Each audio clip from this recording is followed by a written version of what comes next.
What's up, everybody? Welcome back to your guys at Premium Picks. Tonight, we are going to break down UFC 290, Volkanovski versus Rodrigues. Before we break down the card, I'm just going to give a 1-minute rant. I know nobody wants to hear me rant, but we apologize. There was no episode this Thursday. We had a lot of stuff going on. As you can see, we have a new layout here. We were working on some graphics. This new layout, we had a little bit of a glitch.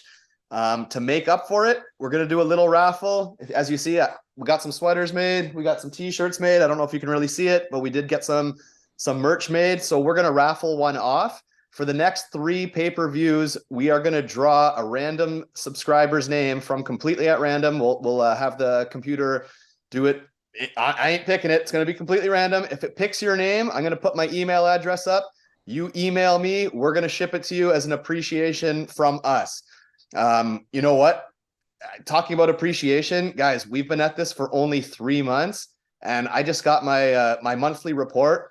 We're getting over 7,000 views a month, which for only 3 months in, we love it. We appreciate it. All the comments, everything, we appreciate it. I see we have people from the UK watching. We love it. Guys, subscribe. We appreciate you. We have tons of fans in the US, tons of fans in Canada. We appreciate it. We love you guys. Subscribe. So guys, this draw is for subscribers only. Let's try to take this to the next level. Let's get to 400, 500, 600. Let's keep going. We appreciate each and every one of you. And again, you have to subscribe for your chance to win a shirt or a hoodie. We're going to do it for the next 3 pay-per-views. End of rant. Let's get into this. UFC 290. First fight of the night, we got Taira versus Edgar Chairez. This is a last minute, they just added this fight, so we haven't had a ton of time to think on it, but this looks like another Taira submission or a Taira decision. At least he should roll here. Edgar, he looks fairly well-rounded. He looks fairly well-rounded if you look at his resume and if you look at his victory methods. He has some knockouts, he has some submissions. He looks like he can probably hold his own in the grappling department. But he's lost to Clay Carpenter. He's been grinded out before. So you got to think this is a position that Taira is going to roll. Sorry, man, hard name to pronounce. So I'm all on Taira here, but there's no odds. Chances are he's going to be another massive favorite. So there's not really too much to even talk about this fight right now. What do you think?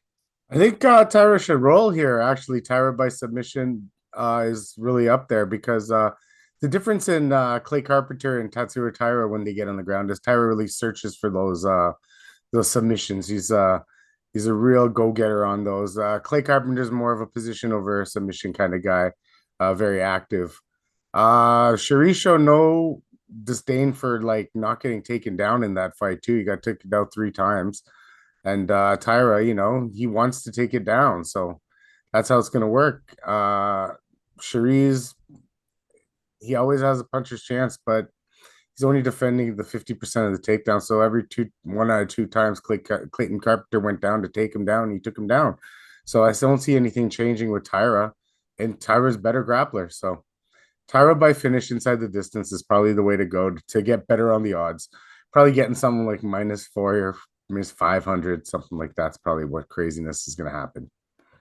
And full disclosure, we will drop a betting episode Thursday. So there's no odds on this fight, but we won't let you down. Regular schedule. It's Thursdays is going to be dropped, so don't worry about that. Moving on, we got Saaiman versus Terrence Mitchell. Saaiman, however you want to pronounce his name, is a very good striker. Lots of crazy kicks, spinning attacks, exciting guy, 8-0, undefeated. Not really that proven, and to me, he doesn't warrant the -450 odds that he's getting here, because Terrence Mitchell, 15-2, he's got a lot of wins by knockout, he's got a lot of submissions, like he's a well-rounded fighter, hasn't really had the UFC experience, but the way I just look at it is he's a big guy, he's well-rounded, has a good record, and Cameron's not really that proven either. I mean, sure, he looks like a great striker, but you got a great striker versus good experience. I don't like -450. I'll absolutely take Cameron as the pick for the purpose of picking a winner, but it's not a fight I'm going to be touching. I don't think there's any value in this fight. What do you think? Well, yeah. So what's his name there? Terrence Mitchell. He's got most of his wins by submission, and most of his wins by finish in general, right? He hasn't never gone to a decision in any of his wins. So if you want to take a dog shot on Mitchell, I don't really suggest that on debutants, but like if you're gonna take a dog shot on Mitchell, take him inside the distance because the way he's gonna win this fight is inside the distance. Saaiman was starching guys his first two fights in the UFC. And then he came up against Mana Martinez, who was knocked down a couple times against, I believe, Ronnie Lawrence before. And he went to decision with him. He looked a little human, but he threw good volume. I think it was 117 strikes in that fight. So, I mean, he has to mind his P's and Q's here, though. Like, he's the guy with the UFC experience. Minus 450, what you said is pretty ridiculous, to be honest with you, for an unproven guy. This is not like Amanda Nunes or John Jones or even Tatsuro Taira against low-level competition, where you're going to lay big money or big minus numbers on a Cameron Saaiman. He hasn't proved it yet. He could have lost that fight to Mana Martinez. He stayed busy enough. I believe he's going to win this fight. He should win this fight. He's got the experience and he's got the UFC experience. But Mitchell, from what I've seen, is not a complete pushover. And if he ever gets this fight to the ground somehow, it's just the minus 450. Like, that's crazy. Well, yeah, I get it, but like we don't know if this guy, like Mitchell, if he gets it to the ground, this is fair game. Like I've seen him on the ground, like it's fair game on the ground. Striking, I believe Saaiman has the better technical striking. He looks crisper. He looks better. He's shown a little bit of a chin there against Mana Martinez, and he's shown power and knocking guys out too, right? But like I feel like the middling ground in this fight is if Mitchell can get the ground, the fight to the ground. If it's and not having that ground game like on a minus 450, I don't like it. I don't like it at all. I'm gonna pick Saaiman, but not very confidently. Exactly. There's no value there. The only value it's dog or pass, and I don't really want to play the dog either. So it looks like a pass. Yeah. Moving on, we got Jimmy Crute versus Alonzo Menifield.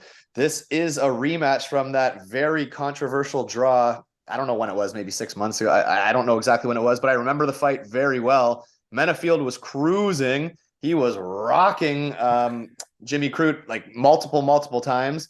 Yeah, so that's a very controversial draw. We said even the first time, or I don't know if we did this together, but I think we might have. I feel like that fight wasn't that long ago. No, it wasn't that long ago. We actually might have been like our first card together or something. Yeah, we were watching it together too. We were just like, what is he doing? Yeah, so I think we both bet on Menifield. We both thought we won, and we got robbed on that draw. This fight is the exact same as it was before. You got Menifield, the striker, the powerful guy. You got Crute. If he can get you down, he absolutely can tap you out. But Crute's just looking so bad on the feet lately, and he's looked so chinny. The only thing is Menifield's getting older, and Menifield, that fight as well, showed terrible fight IQ. Like, I mean, next level bad fight IQ. He could have had that fight stopped. He was on top of him, like hammer fisting him, could have finished it, and he like stopped. I don't know what the hell happened, but it was so frustrating to watch because that fight should have been finished. If you go back and watch that fight, he should have finished that fight. And to me, he showed terrible IQ. So Menifield's the pick. Menifield should be able to pound him out again, but that fight IQ worries me. When I see people do dumb shit, it fucking worries me. But Menifield should win this fight, probably by knockout. What do you think? I think Jimmy Crute's got the better ground game by far. Like Menifield got so Jimmy gassed, I feel like 2 minutes into that fight. You know what I mean? I feel like he gasped because he was blocking punches with his face, but like and Menifield, sorry to cut you off. Menifield does have very good takedown defense. Very good takedown defense. In the first round, because half in the first round. So that fight got to the second and third round, and Jimmy Crute was completely discombobulated. You could tell, but Menifield just kept letting him take him down and out grappling him, putting him up on the ground, putting him up in the corner, getting on top of him, letting himself get reversed. It was fucking unreal because Jimmy Crute could barely walk and he's reversing you in the jiu-jitsu realm of things and like getting it like it's kind of stupid. But you know what? I feel like it's a 50-50 fight. Like if Jimmy Crute's an actual talent, Menifield, I feel like has topped out at where he's actually going to be. Jimmy Crute, if he ever got his shit together, is a good talent. because his ground game is really good for this division. His gas tank is fucking shit. His striking is like okay, I guess, but then he starts blocking punches with his face. It's the striking defense that really sucks. It's the striking defense. But Menifield too, low volume, power puncher, gasses after the first round. This is a fucking red flag fight. I'm gonna go outside the box. I'm gonna say Jimmy Crute because I feel like he's the more talented fighter, but I probably won't bet this fight. But Maybe like I won't even bet fight to not go to the decision because I can't fucking do that. Maybe 1.5 and fucking clench my butt cheeks for fucking a round and a half, but like I don't fucking know.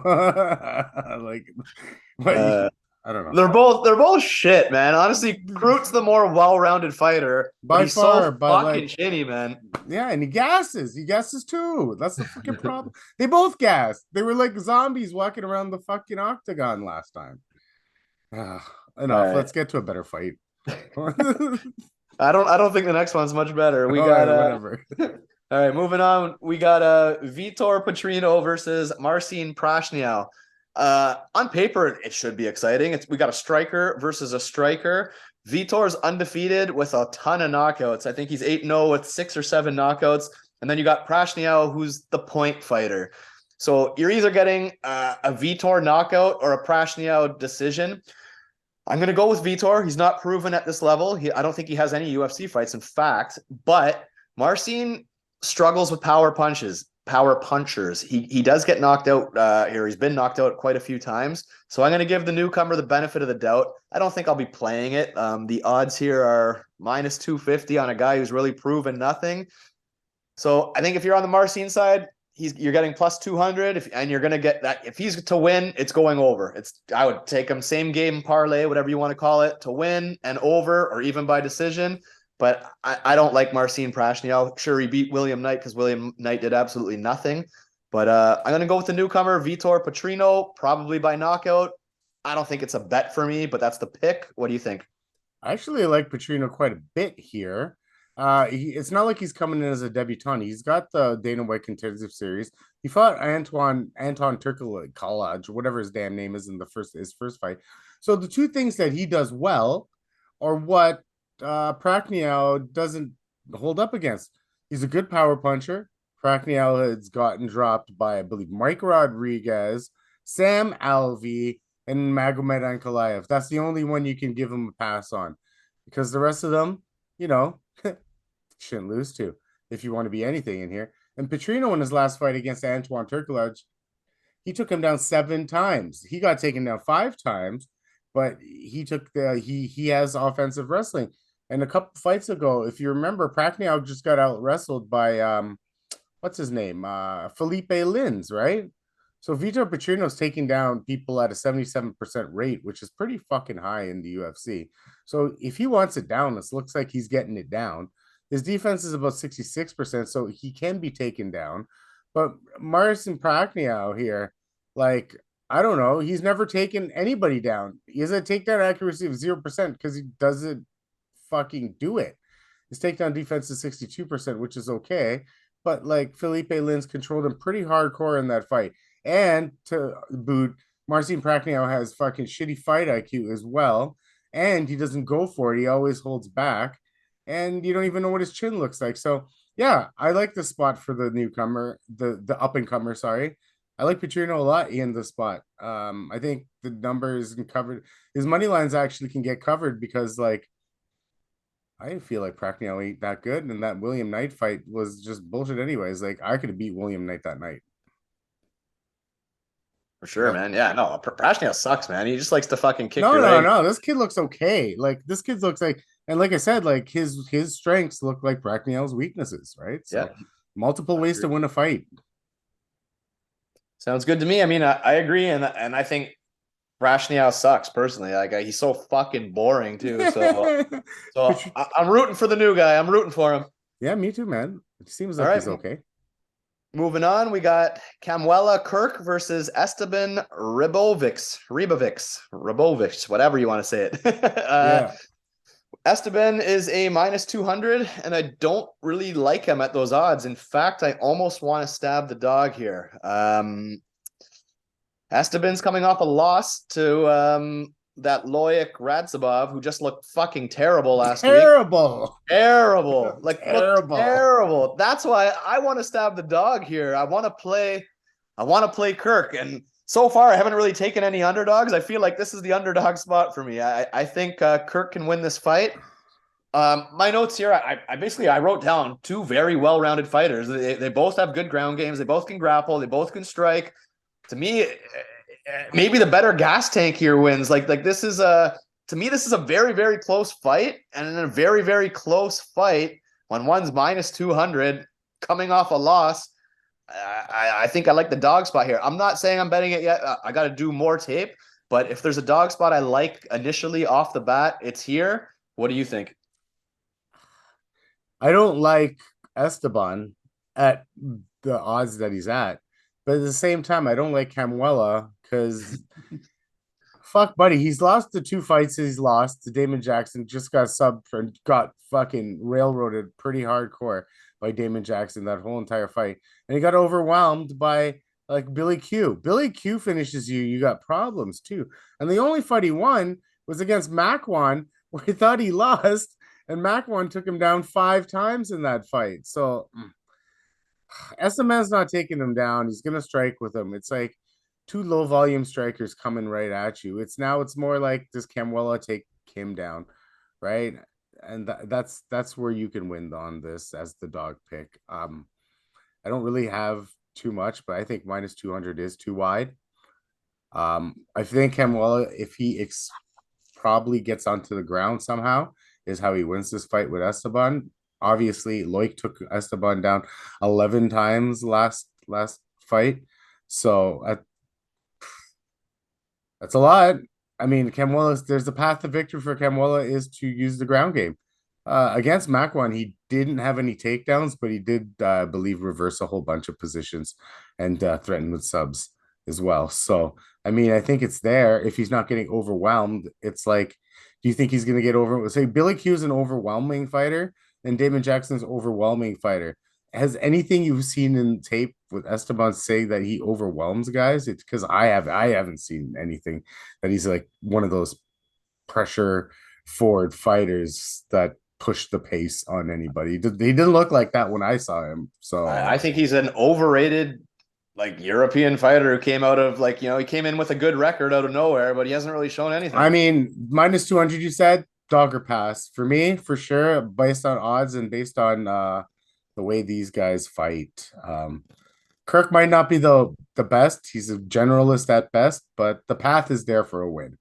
I'll leave it at that. All right, we'll have to watch some tape and we'll recheck this one on Thursday.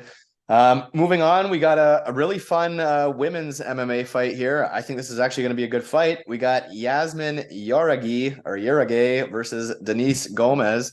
I'm sorry, guys. These names are fucking hard this week. I'm stumbling on all of them. These are some tricky names, man. Tricky names. I do know the fighters, but I can't pronounce their fucking names. But this is a good fight, and I'll tell you why.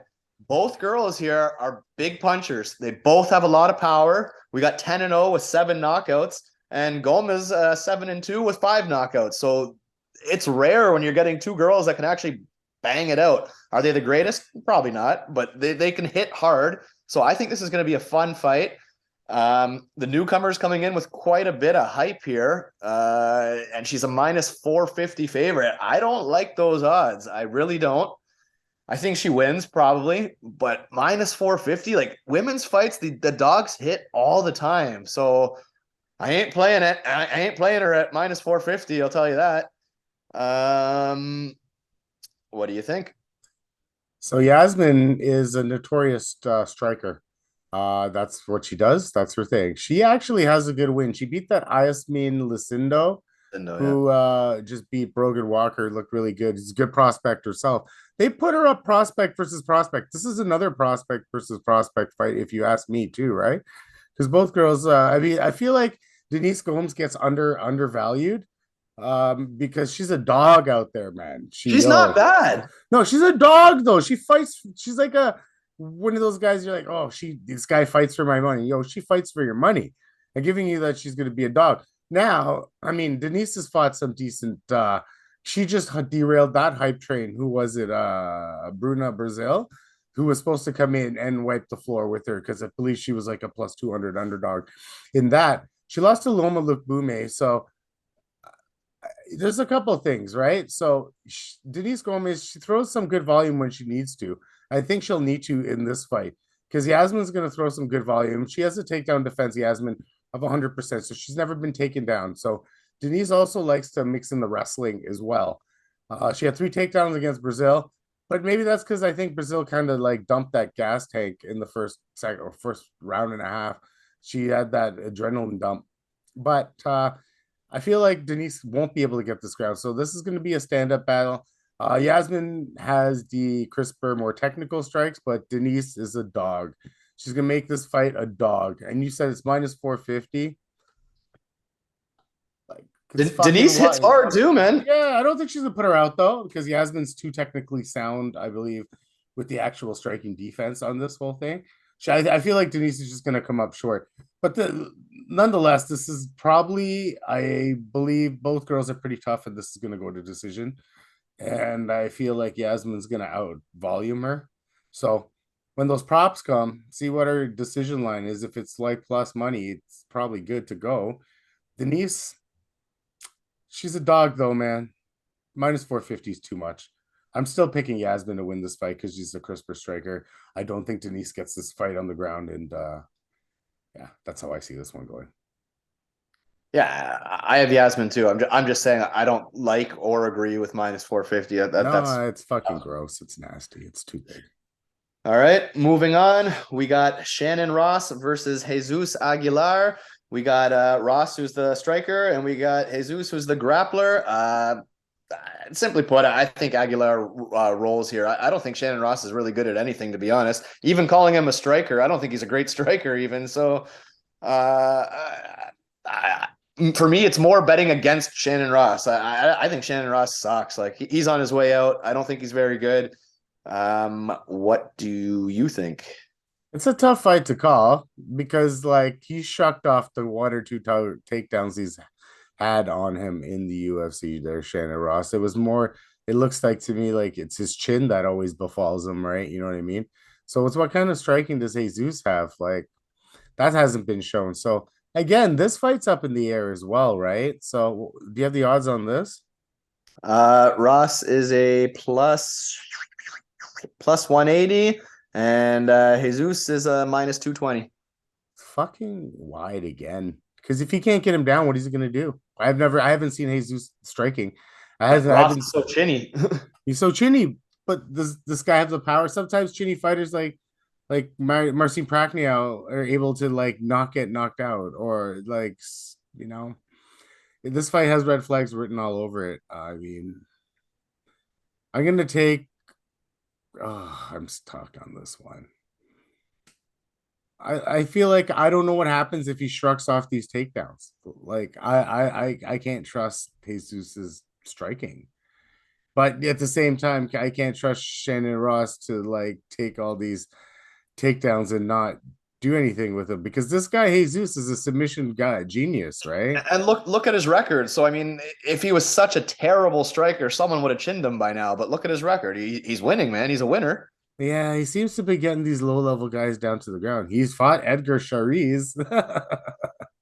He has, and he is from Mexico, so this is either going to be he's either going to look like a minus 600 because he can take him down and do whatever he wants and he's going to finish the fight, or this is going to be a close decision for Shannon Ross because I think he has the better striking. So my leans are those. I don't have a pick right now. I'll decide soon. Either Shannon Ross by decision or our buddy Jesus by submission. Fair enough. Moving on to the last prelim of the night. I would have actually liked to see this be a 6-fight main card. This is Robbie Lawler's retirement fight. He's already come out and said it. It's his retirement. It's his last fight. It's his last go. Thank you, Robbie Lawler. You've put on some incredible fights throughout my fucking childhood and coming up. I loved watching you back in the day. His first run in the UFC, I love those fights. Him and even though Nick Diaz killed him that one time or whatever, but I don't even his know fight how. with Melvin Manhoff, that guy He was getting his leg chewed up for the whole fight. Was about to lose by leg kicks, and then bang, one punched Melvin out. Like, man, so many good fights. The Rory McDonald fights. I mean, we could do a whole episode on Robbie Lawler here, but the point is, thank you, Robbie Lawler. Enjoy your retirement. This fight here, Robbie Lawler versus Nico Price. Like I said, I think you make this a 6-fight main card personally. He's already said it's his retirement fight. Win or lose, this is it. I love Robbie Lawler. How do I pick him? The guy has one win in the last 6 years. One win. And that win is over Nick fucking Diaz, who has what, 0 wins in the last 6? Like, you know what I mean? Like, yeah, I mean, you're right. and the funny thing is this still feels like a fight he could pull off. Like, you're like, maybe he'll pull off a vintage Robbie Lawler. But then my head says, I ain't fucking putting money on that shit. And so Nico Price is not very good, but he's pretty tough. He's pretty fucking tough. So is Robbie Lawler really going to one-punch him and put him out? Probably not. If anything, Nico Price might fucking finish him. I don't know, man. I like both guys as a fan. But I would not be putting my money on Robbie Lawler, put it that way. What do you think? What are the odds on this fight? Just that I have a lean, but what are the odds? Hold on, good question. 1 second. We got Robbie Lawler plus 225, Nico Price minus 275.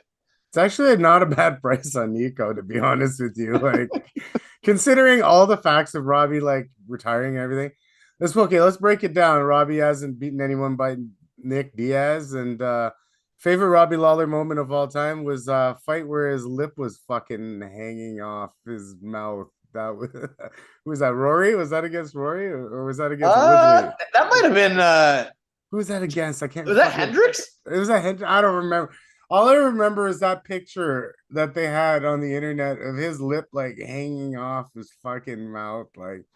He didn't even care. The guy would go out and barroom brawl for you every single time. Put some respect on his name. He never was like a real champion, to be honest with you. But now in Nico's case here, though, Nico Price was winning his last fight against Phil Rowe until he got stupid and put his face and blocked a punch with it, and then it was done from there. He was outlanding him 110-63. He won his previous fight against Alex Cowboy Oliveira. He should have. Yeah, but then the 3 losses in a row, or with the 1 no contest mixed in between, he lost to Michel Pereira, not a bad loss. He lost to Vicente Luque in the 3rd round. At that point, the strikes were Luque 130, Nico Price 129, and Nico had 1 touch and 1 takedown. So again, he's susceptible to getting chin late. It's now Robbie's not even going to make it there, I don't think. That's the only problem. And against Cerrone, he threw 150 strikes. Cerrone only threw 113, and I don't know how he lost that fight. So it's not like Nico's been fighting terrible. He's shown Nico's problem is fight IQ, right? So, like, is Robbie going to knock him? I mean, Robbie has a puncher's chance here. That's all I have to say. Nico should outland him. He's the younger guy. He's the faster guy. He might have the better technique now because Robbie's a little bit past his prime. Oh, a lot past his prime. So I like Nico quite a bit. Question for you. Robbie Lawler's coming off that stoppage loss to Brian Bam Bam Barberena. Who wins, Barberena or Nico Price? Oh, God. How did he get stopped by Barberena? Barberena has such pillow fist. It's so ridiculous. It's just overwhelming. I guess he was actually winning. He was winning the fight, and then he got wobbled, and the fucking ref saved him kind of early, but he was on skates. Listen, he was fucked.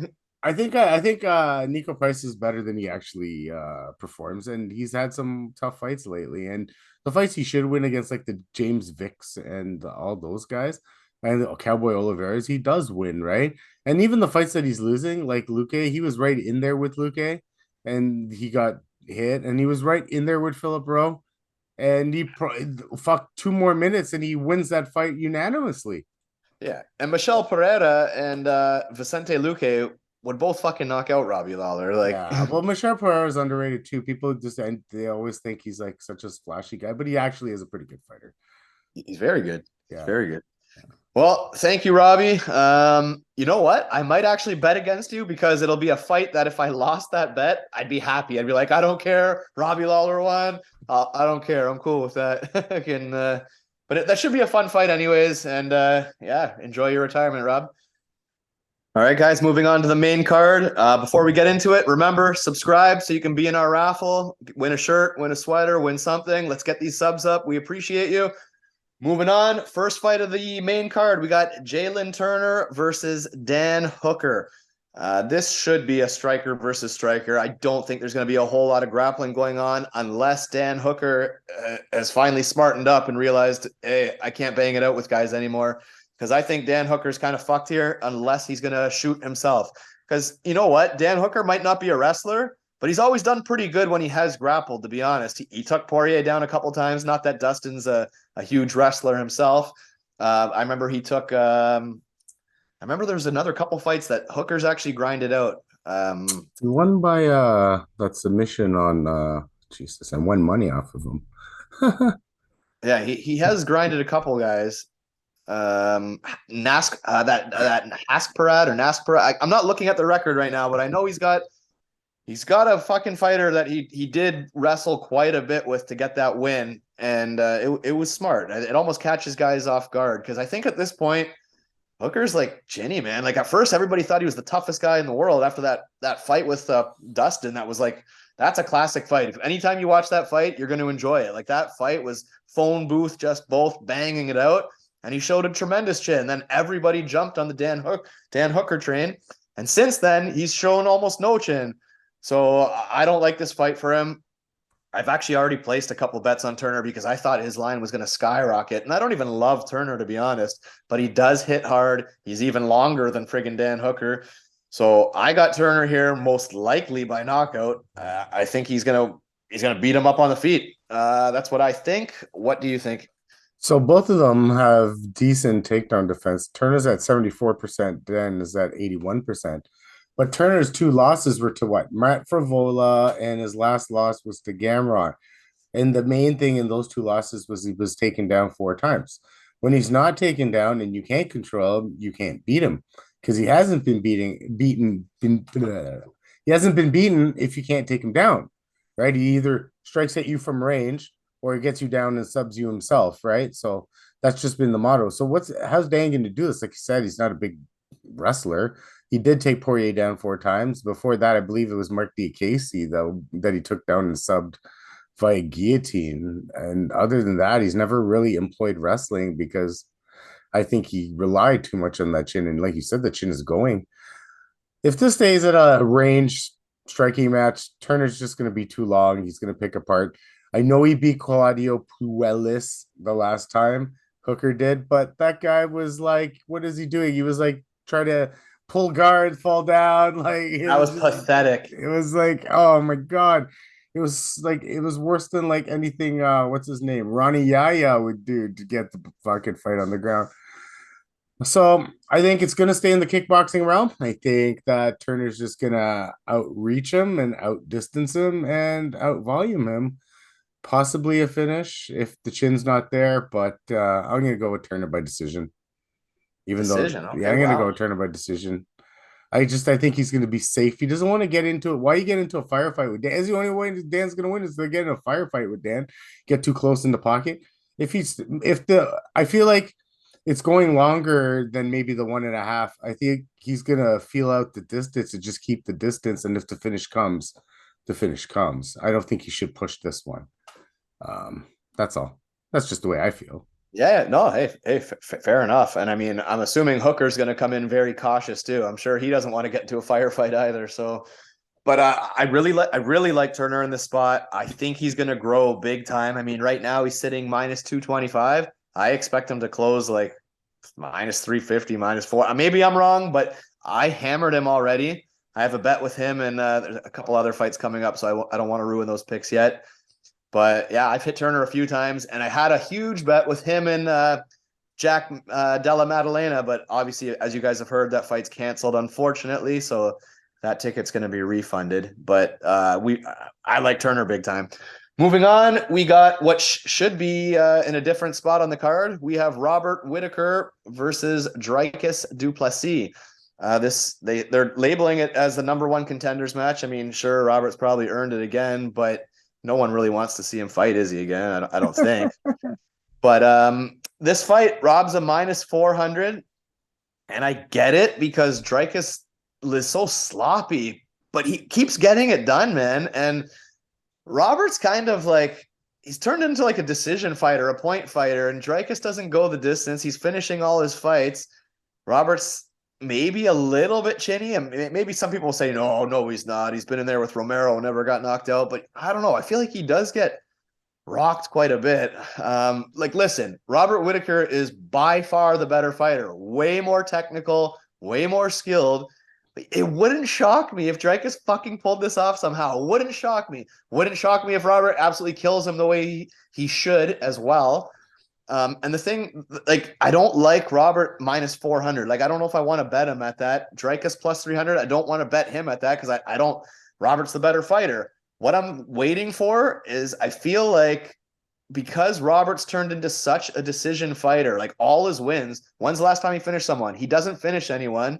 So his decision line might be like really high, or the fight to go the distance might be really high, thinking that Whittaker is going to win this fight by decision.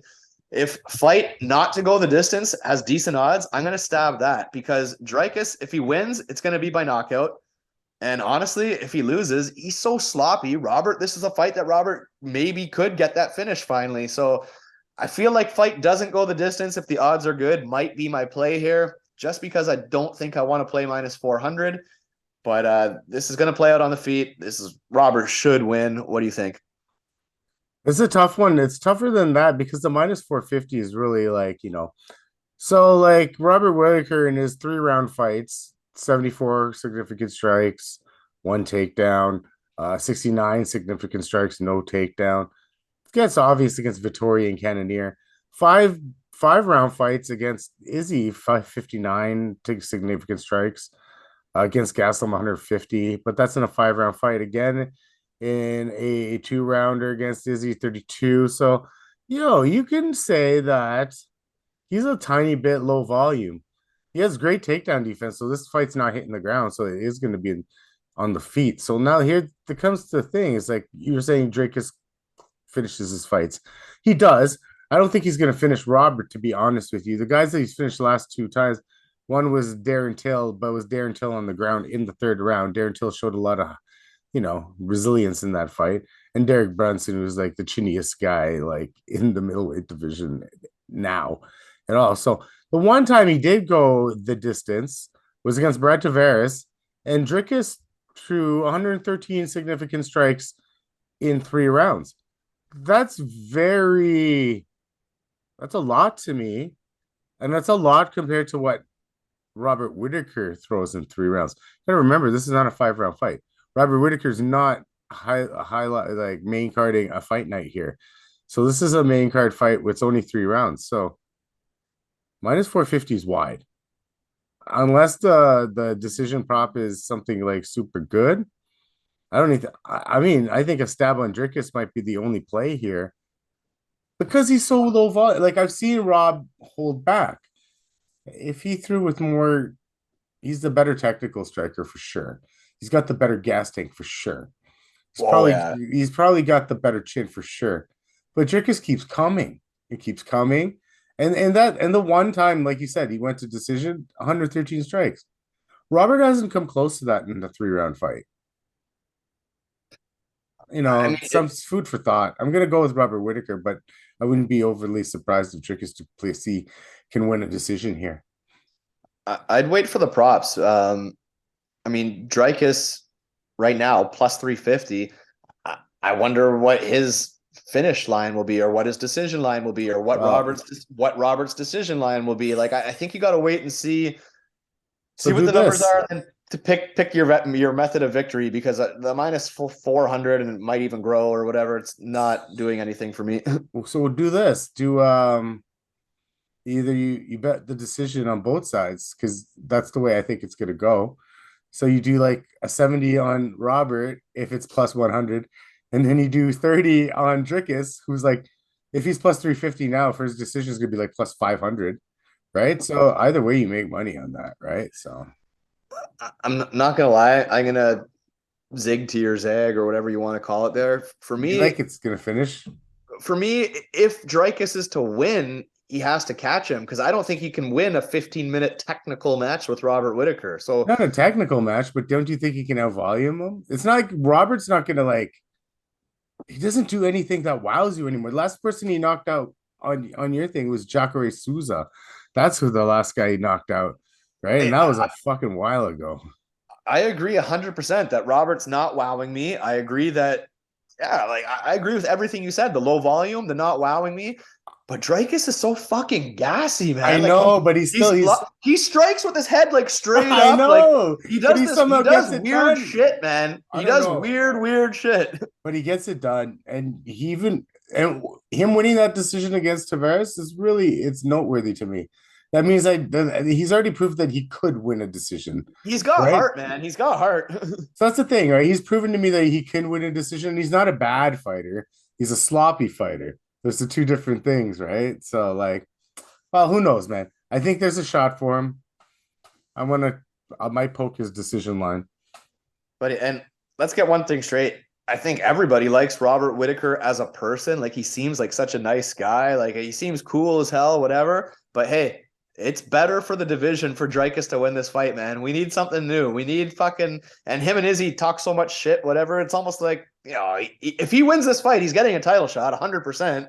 So Yeah, 1000%, man. it's That's better for the division to see a Dreykus win. I know the whole world is saying Whittaker easy, but I don't think it's quite as easy as everybody thinks. We're gonna have to revisit this one on Thursday when we have some props to talk about. mhm. All right, moving on. We got the featured fight. Strange, maybe not deserving, who knows? But regardless, we got Bo Nickal versus Trishan Gore.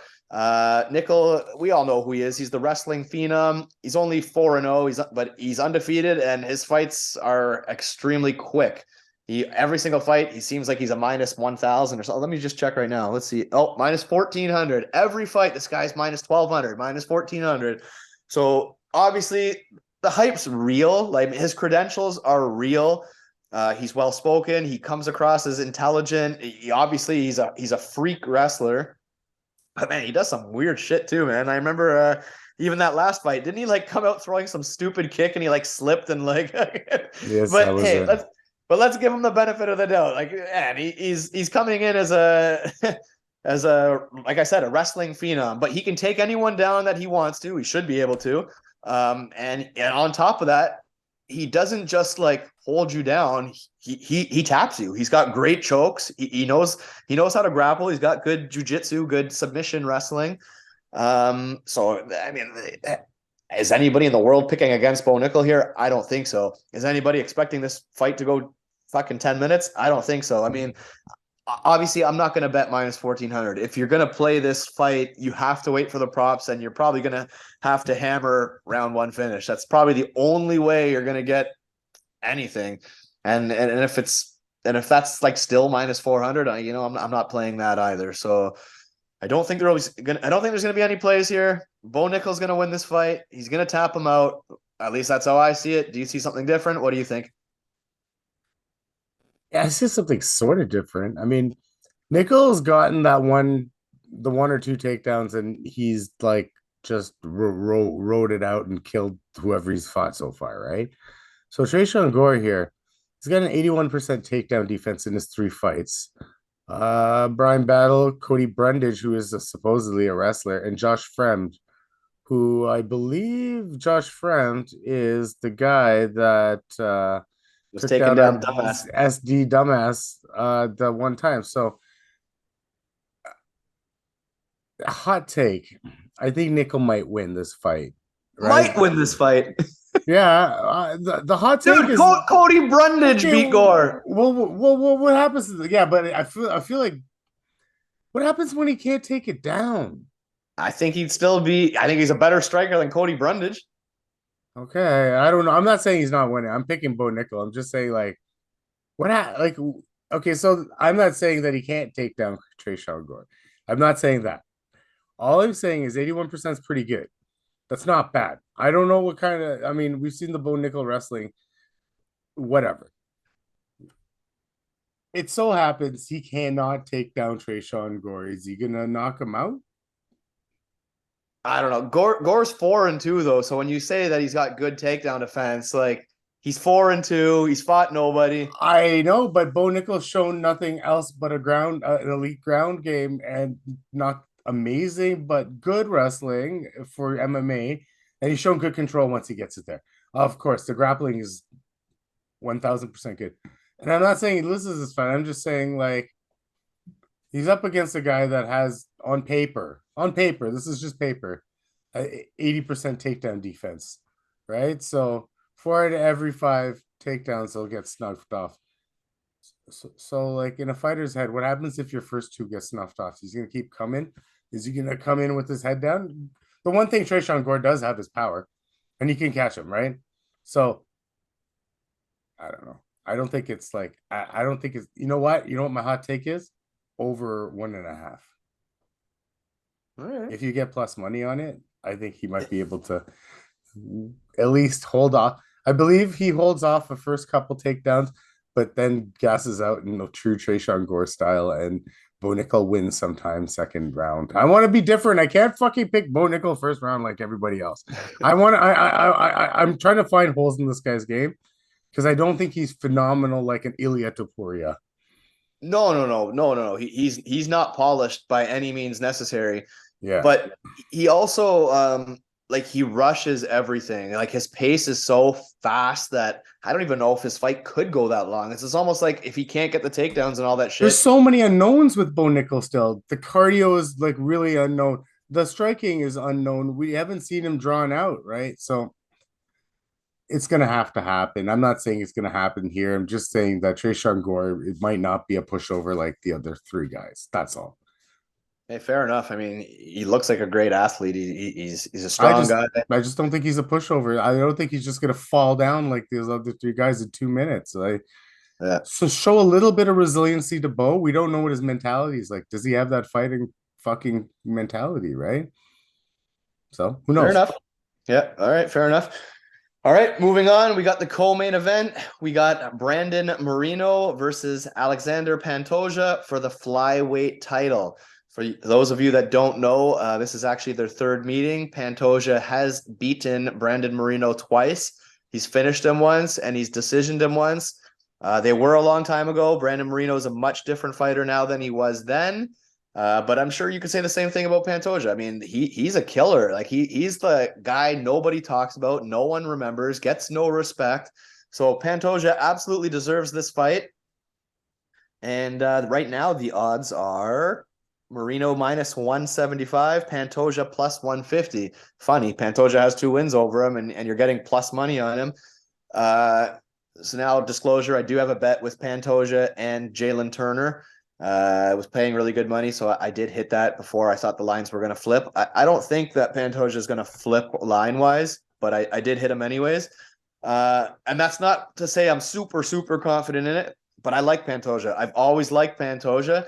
This fight, I think you're going to see a little bit of everything. I think mostly it's going to be a striking match for the most part, but I think at some point it probably will hit the ground. There might be a couple scrambles.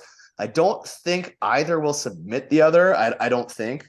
So I think the majority is going to come down to the striking. And I like Pantoja's leg kicks a lot. I think he can deal with Moreno's boxing, so to say. And he busted Moreno up bad in that last fight. Like his face was bloody and everything. I'm not saying that's going to happen again, but Pantoja's been in there with Manel Kopp, and he froze Manel Kopp. He beat him with the leg kicks. He didn't knock him out, nothing like that. But he's dealt with power. He's dealt with hands. I like Pantoja here. No disrespect to Moreno. He's a great fighter, and I don't blame you for taking him. So whatever side you're on, I get it. It's a close, competitive fight. I think we're going to have a close, competitive, good fight. I'm going to roll with Pantoja, but close fight. What do you think? Was that Kaikar France Brandon Moreno fight when they fought and he knocked him out in the 3rd round with that kick? The fight was pretty fucking close at that point, right?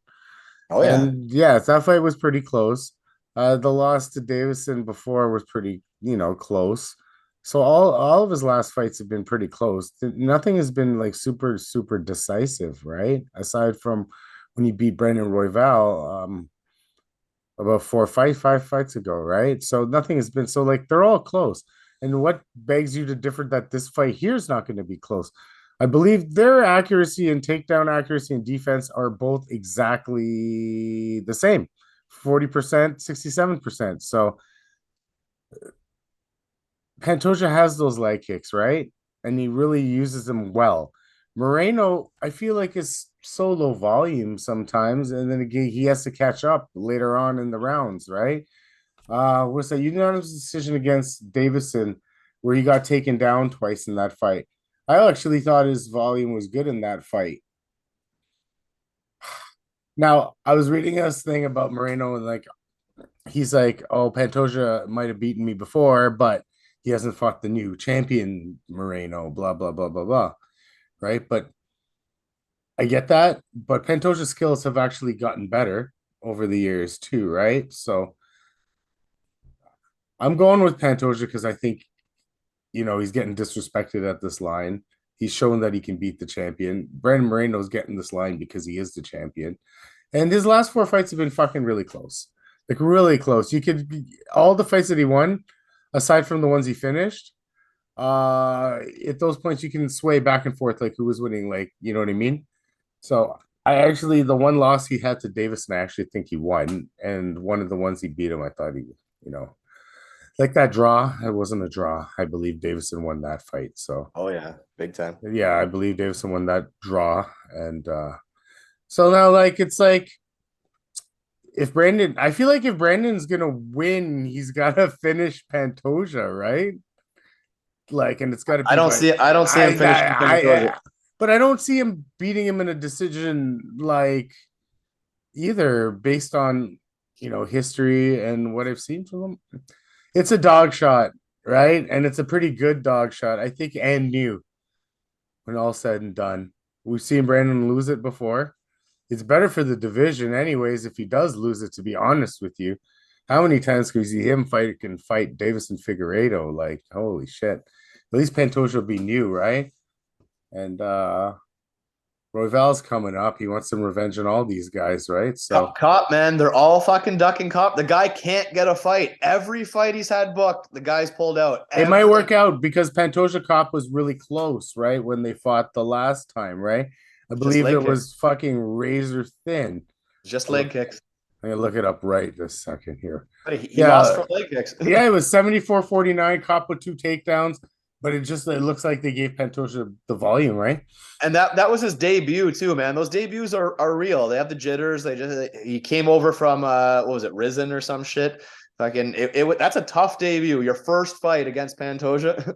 Yeah, I'm looking at WikiCap, but like Brandon Moreno, like threw only 45 significant strikes in that first fight there with Pantoja. And 48 against Davison, but he knocked him out. What happens if he didn't knock him out? Maybe 60. I mean, sometimes he matches volume, but sometimes he doesn't match volume. He's precise striker. I'll give him that much, and he's definitely good champion. I think Pantoja brings a little bit more to the table this time than Davison does, because you're not gonna get Pantoja to gas or slow down in the later rounds, right? That's the thing, right? Davison always slowed down, and the power that was in the first round that you were all feared, it kind of went like this. But Pantoja's like a little energizer bunny's always coming at you, right? So yeah, and Figueiredo, he cut too much fucking weight, man. The guy killed himself to make weight, so he had no gas.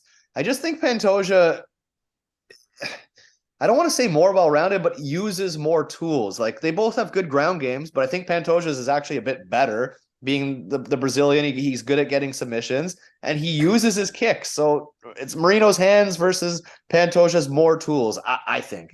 And also, I think Pantoja has worked pretty hard to get back to the spot, and it's going to be hard for him to get back to the spot if he does lose this fight. So it's all or nothing for Pantoja at this point. I believe like he's got to take this fight super seriously, and yeah, he's not going to get back there because they're going to be like, oh, you can't beat Moreno, whatever, right? And you work your way up because he's not going to get the respect that he should get, right? So I like the spot. Plus 150 is pretty good.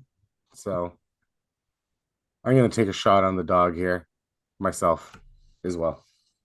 All right, moving on. We have the main event of the evening. We have Alexander Volkanovski versus Yair Rodriguez for the featherweight undisputed title.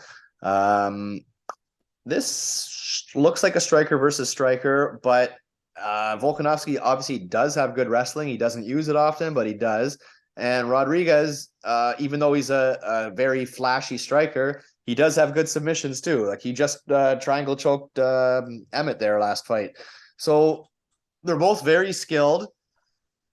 I think Rodriguez is a tricky guy to prepare for because he just throws attacks at crazy angles. He'll throw up elbows and crazy spinning kicks, jumping kicks. But that being said, I feel like a lot of people are giving Rodriguez a good chance here. And at first I was thinking about it too. I was like, maybe this is Volkanovski's time to lose.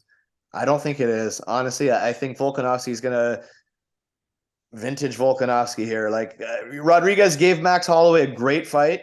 Very, very, very close. Actually, he made Max Holloway fucking shoot takedowns. So that was crazy to see. But still, Max Holloway still got it done. And that was pretty recent. Like that was only 2 or 3 fights ago. And 2 or 3 fights ago when Volkanovski fought Holloway, it was a massacre. So, I mean, I know you can't use MMA math. I'm not saying that whatsoever. I like Rodriguez. He's a fun guy to watch. Who doesn't like watching crazy, unorthodox striking? I like watching it. I just think he's been in there with so many guys. I don't think this is the one he loses. Like he's going to lose sooner than later, but I don't think it's this one. So I am going to take Volkanovski. I don't love the minus 450. Another. I don't know why these lines are crazy. Yeah, I mean, I guess I do. You're dealing with one of the goats here, but still, I'm going to take Volkanovski. I don't know if I'm going to be playing it yet. I mean, like I said, I don't think I'm going to be playing any money lines that are minus 450, but I like Volkanovski to get it done. I don't even think he necessarily needs to use his wrestling. I think he's going to be okay on the feet, even though a lot of people think he won't be. I think he will be. What do you think? Volkanovski by decision is what I think because Classic Volk. classic Volkanovski. I'm telling you, I'm going to play the SGP ticket. I'm going to be Volkanovski decision, no knockdowns. I do that one all the time. Tie knockdowns, tie between him and Yair. Yair's not knocking him down, and he's not knocking down Yair, right? So that's the way I see it. What's it called? Volkanovski himself, though, it's the striking defense that'll make this a lot more in his favor because he even made Max Holloway look pedestrian when they were fighting. He's throwing 200 strikes and Max is only throwing 123 when Max threw like 230 against the Yair when they fought. And Max is thrown upwards around the 200 mark on many occasions. But Volk has good striking defense, always moves out of the way, good head movement. You know what I mean? So he's landing 6 and only getting hit with 3. So that's how he wins these fights. And I feel like that's the same thing here. It's not like Alpantera comes out and like is this like amazing technical striker. He looked really good in the last fight, don't get me wrong, but he's more of a patient striker, right? He's not a guy that comes out and goes crazy. He can throw volume because he threw 159 in the Max Holloway fight, but he got 230 thrown on him. And the Chen Sung Jung fight, he threw 119. He was losing that fight because Chen Sung, the Korean Zombie, threw 126, and he led the perfect elbow at the last second of that fight, right? Otherwise, he loses that one too. So, I want to give him more of a chance, but I just think it's going to be Volkanovski keeping the distance, Volkanovski touching him up with more volume, Volkanovski getting out of the way. I don't see a finish on either side. I'm going to bet the decision. I'm going to go hard on the decision because this weight class, more times than less, goes the distance. And Volkanovski is known as a distance guy. The only time he did finish someone, I think, in like recent memory was Korean Zombie, that he was just outclassing. That shouldn't even have been a title fight. Yair is definitely worth the title fight. Like he deserves it. Absolutely deserves this fight. And I think he's gonna come out and fight for your dollar. I feel like this is just gonna look like Yair Rodriguez versus Max Holloway. but it's I like think he's gonna Volkan. fade later too. Like I think he'll come out with some flashy shit for a round or two, and it's just gonna become more clear cut and decisive as it goes on.